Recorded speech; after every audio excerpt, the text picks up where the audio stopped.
In which trouble begins. I stood in my doorway, the 23rd of November, dressed from head to toe in deerskins. I was lined with rabbit fur. I had mittens and squirrel-lined moccasins. I was quite excited by my wardrobe. I whistled and Frightful came to my fist. She eyed me with her silky black eyes and pecked at my suit. Frightful, I said, this is not food. It is my new suit. Please don't eat it. She peeped softly, fluffed her feathers, and looked gently toward the meadow. You're beautiful too, Frightful, I said, and I touched the slate-gray feathers of her back. Very gently, I stroked the jet-black ones that came down from her eyes. Those beautiful marks gave her much of her superb dignity. In a sense, she had also come into a new suit. Her plumage had changed during the autumn, and she was breathtaking. I walked to the spring, and we looked in. I saw us quite clearly, as there were no longer any frogs to plop in the water and break the mirror with circles and ripples. Frightful, I said, as I turned and twisted and looked. We would be quite handsome if it were not for my hair. I need another haircut. I did the best job I was able to do with a penknife. I made a mental note to make a hat to cover the stray ends. Then I did something which took me by surprise. I smelled the clean air of November, turned once more to see how the back of my suit looked, and walked down the mountain. I stepped over the stream on the stones and walked to the road. Before I could talk myself out of it, I was on my way to town.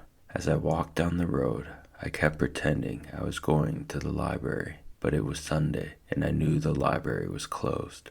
I tethered Frightful just outside town on a stump. I didn't want to attract any attention. Kicking stones as I went and whistling, I walked to the main intersection of town as if I came every Sunday. I saw the drugstore and began to walk faster, for I was beginning to sense that I was not exactly what everybody saw every day. Eyes were upon me longer than they needed to be. By the time I got to the drugstore, I was running. I slipped in and went to the magazine stand and picked up a comic book and began to read. Footsteps came toward me.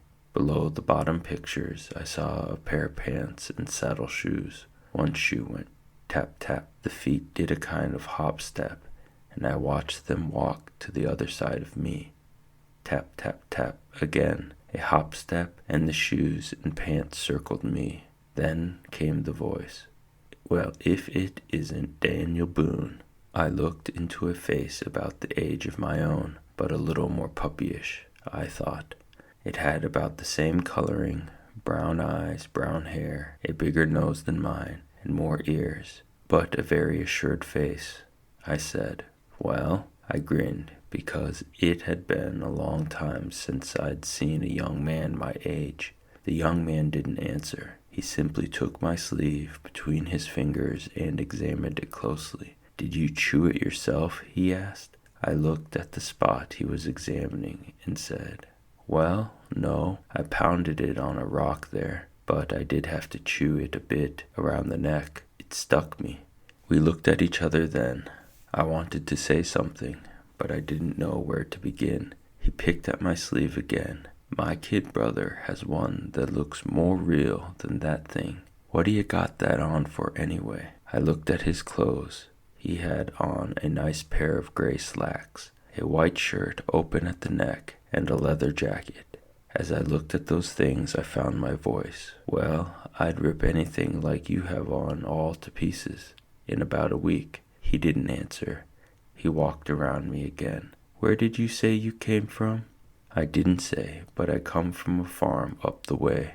What'd you say your name was? Well, you called me Daniel Boone. Daniel Boone, eh? He walked around me once more, and then peered at me. You're from New York. I can tell the accent. He leaned against the cosmic counter. Come on, now, tell me, is this what kids are wearing in New York now? Is this gang stuff?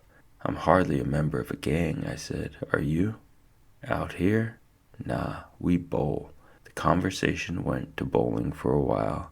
Then he looked at his watch.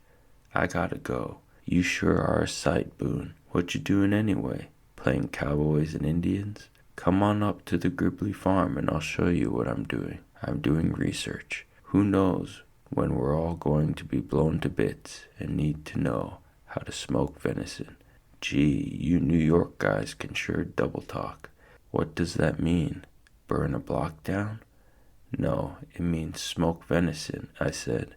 I took a piece out of my pocket and gave it to him. He smelled it and handed it back. Man, he said, what'd you do, eat it? I sure do, I answered. I don't know whether to send you home to play with my kid brother or call the cops. He shrugged his shoulders and repeated that he had to go. As he left, he called back, The Gribbly farm? Yes, come on up if you can find it. I browsed through the magazines until the clerk got anxious to sell me something. Then I wandered out. Most of the people were in church. I wandered around the town and back to the road. It was nice to see people again. At the outskirts of town, a little boy came bursting out of a house with his shoes off, and his mother came bursting out after him. I caught the little fellow by the arm and held him until his mother picked him up and took him back. As she went up the steps, she stopped and looked at me. She stepped toward the door and then walked back a few steps and looked at me again. I began to feel conspicuous and took the road to my mountain. I passed the little old strawberry lady's house. I almost went in, and then something told me to go home. I found Frightful, untied her, stroked her creamy breast feathers, and spoke to her. Frightful, I made a friend today. Do you think that is what I had in mind all the time? The bird whispered. I was feeling sad as we kicked up the leaves and started home through the forest. On the other hand, I was glad I met Mr. Jacket, as I called him. I never asked his name. I had liked him, although we hadn't even had a fight. All the best friends I had, I always fought, then got to like them after the wounds healed. The afternoon darkened. The nuthatches that had been clinking around the trees were silent. The chickadees had vanished. A single crow called from the edge of the road. There were no insects singing.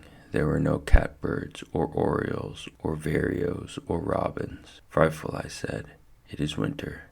It is winter, and I have forgotten to do a terribly important thing, stack up a big wood pile. The stupidity of this sent Mr. Jacket right out of my mind. I bolted down the valley to my mountain. Frightful flapped to keep her balance.